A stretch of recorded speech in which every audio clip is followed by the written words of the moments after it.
O Senhor é o meu pastor, eu sei que nada irá me faltar.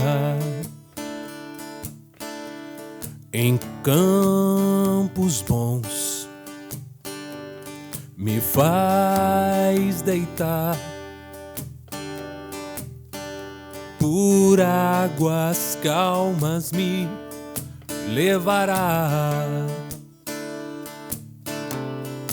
Os meus pés fazes andar na estrada da retidão,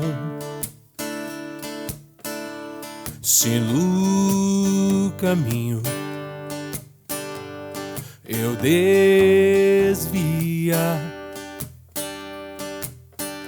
o teu castigo me consolará. Se o Senhor é o meu pastor, aquilo que não tenho eu não preciso. Se o Senhor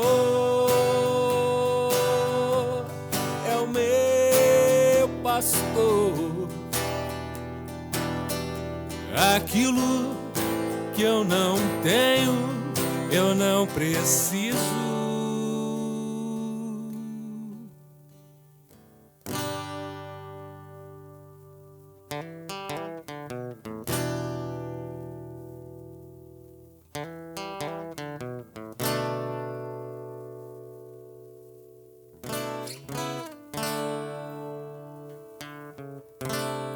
Quando no vale ter que passar, não temerei, pois sei que perto estás. E se a morte me assombrar, a tua graça me acolherá. Misericórdia e compaixão todos os dias me acompanharão, e para sempre eu morarei na eternidade onde tu estás. Que o Senhor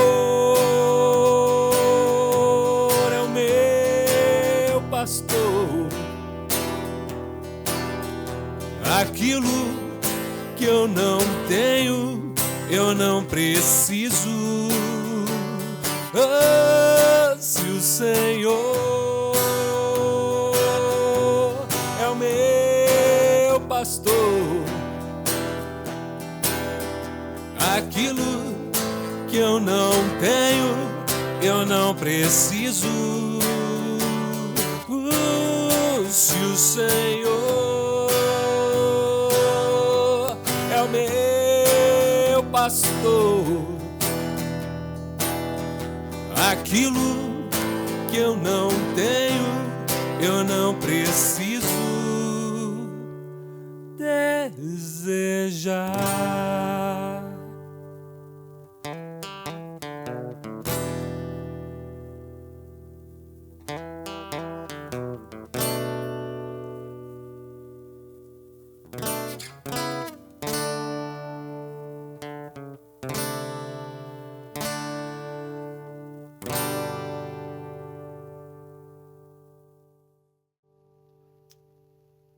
Senhor, Deus nosso, Pai nosso, entramos na Tua presença, crentes no Teu cuidado, crentes no Teu desejo de nos guiar pelos Teus caminhos retos.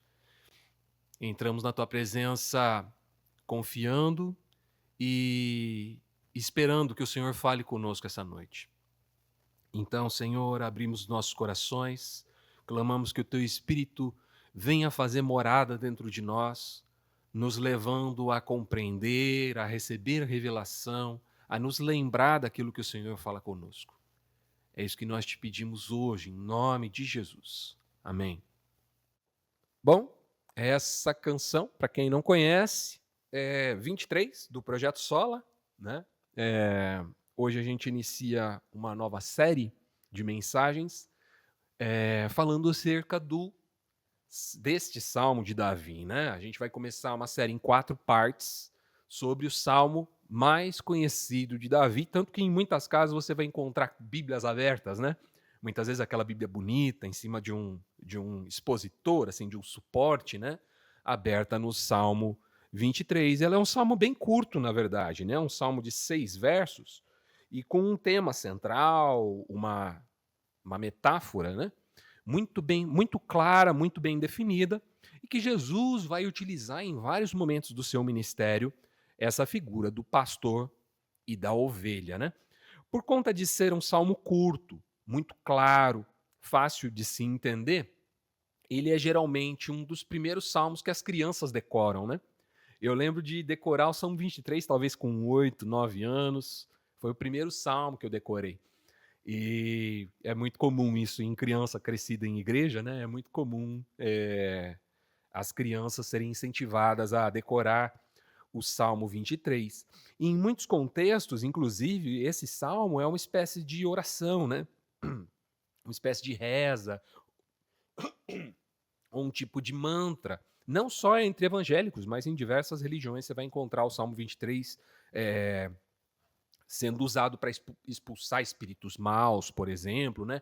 Ou para ajudar na meditação, na concentração, naquele processo de mindfulness, né? Para quem faz esse tipo de meditação. Eu já ouvi história de gente que, para conseguir dormir, tinha que falar, recitar várias vezes o Salmo 23, sem parar, né?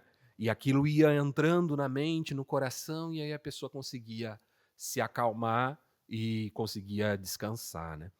Algumas pessoas também citam o verso 1, né, como uma garantia de prosperidade, né? O Senhor é o meu pastor e nada me faltará. Mas será que era essa mesma a intenção do autor, o rei Davi, quando ele escreveu essas palavras? O Salmo 23 é um salmo que fala de Deus como um pastor de ovelhas, que era o trabalho de Davi quando ele foi escolhido para ser rei e ungido para ser rei. Era sua principal atividade. Quando um pouquinho mais adiante ele vai encarar o desafio do gigante Golias, ele usa isso, inclusive, como argumento de que ele estava preparado para o combate, né? Ele é questionado, fala, mas você é uma criança, você vai lutar com um gigante. Ele fala, não, mas eu sei manobrar bem a funda, já espantei urso, né? Que veio, já espantei lobo, leão, qualquer bicho, né? Que tenha vindo atacar as ovelhas ali, então eu estou preparado, né? Para esse combate.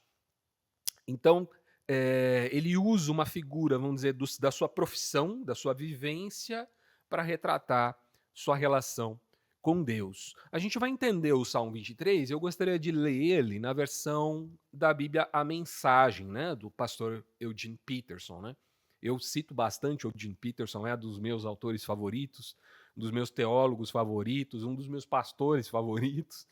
Então, Eugene Peterson, como poeta que foi, né, escreveu o Salmo 23 numa linguagem mais poética.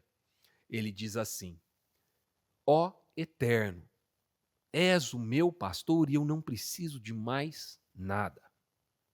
Tu me acomodaste em exuberantes campinas, encontraste lagos tranquilos e deles eu posso beber.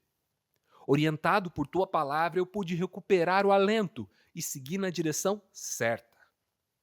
Mesmo que a estrada atravesse um vale da morte, eu não vou sentir medo de nada, porque caminhas do meu lado.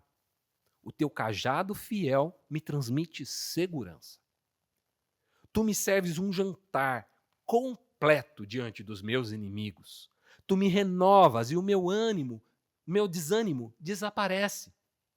Minha taça transborda de bênçãos.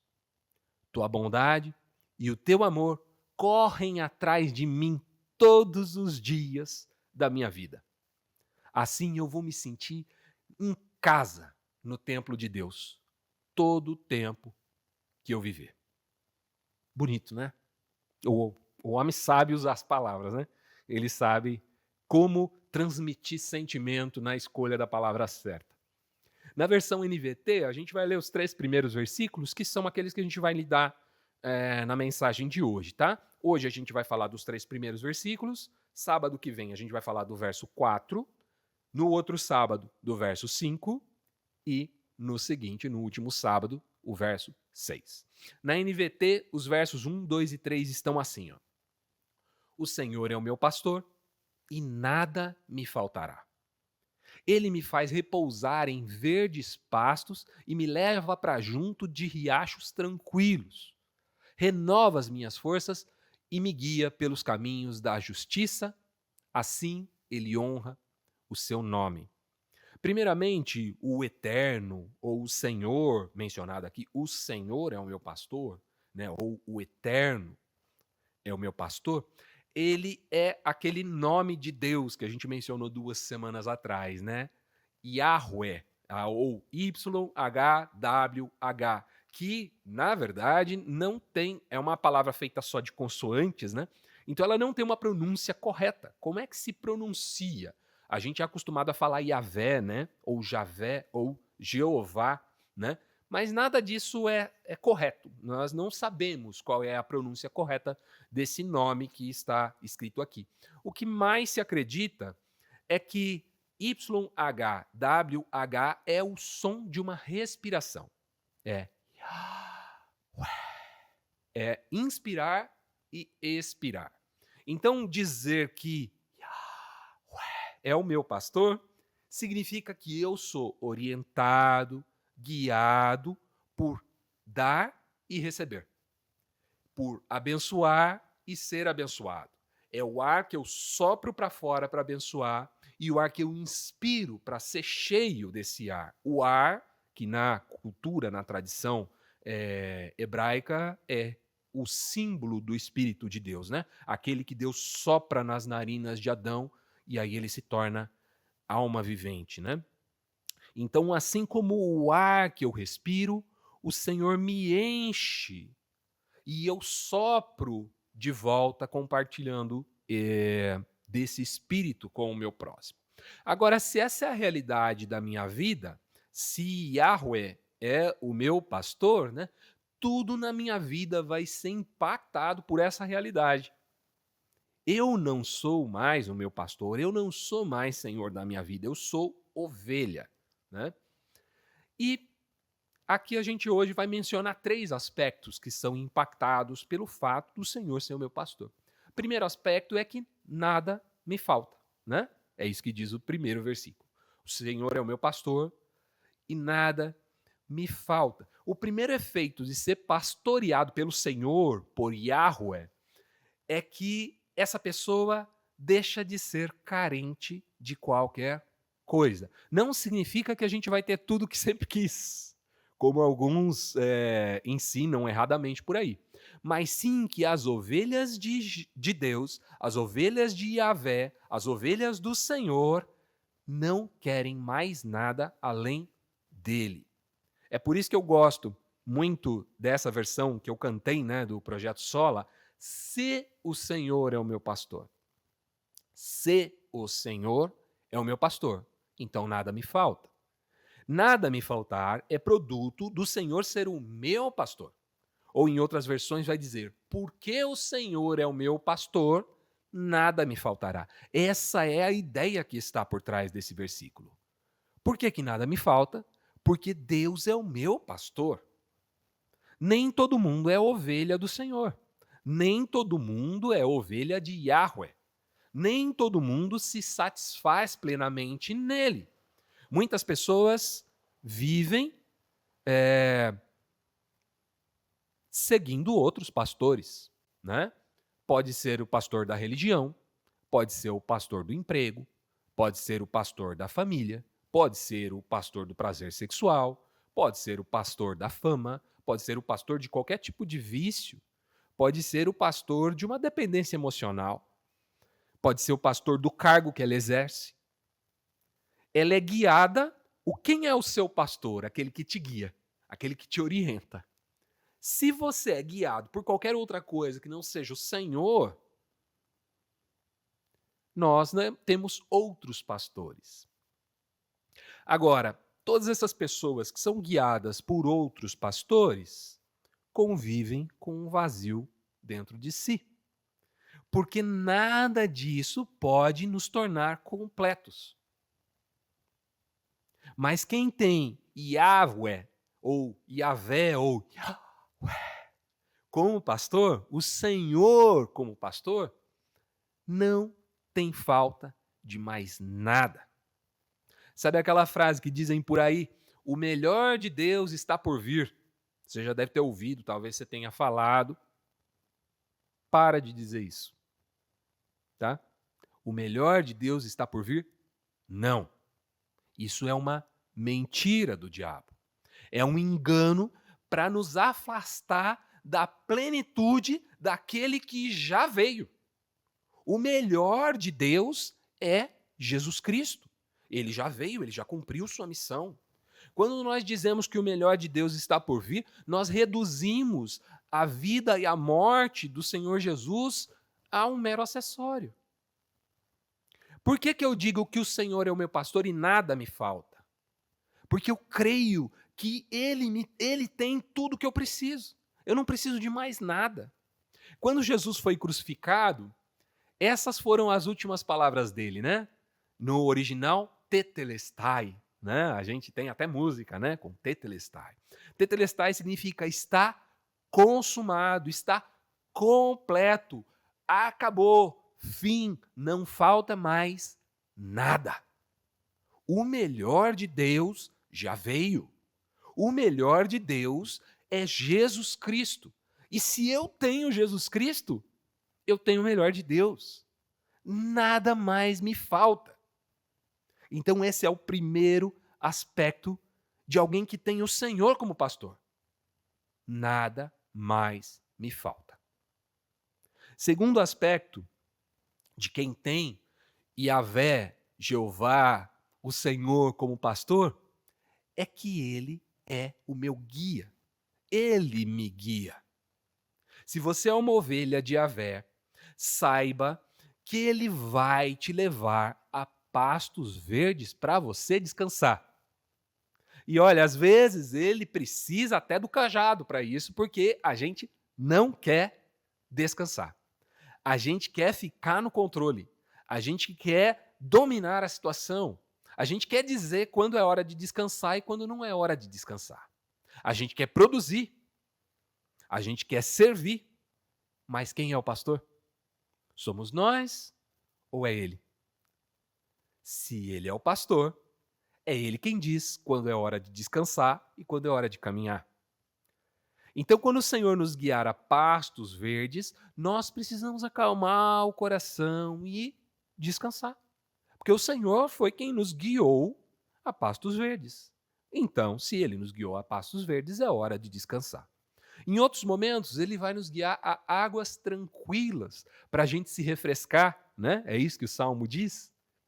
Às vezes, a gente vai responder, mas eu nem estou com sede agora. De novo, quem é o pastor? Somos nós ou é ele? Quando Deus nos leva a pastos verdes, a gente descansa. Quando Deus nos leva a águas tranquilas, a gente se refresca. Ele nos guia, ele é o pastor, é dele todo o conhecimento e nós somos só ovelhas.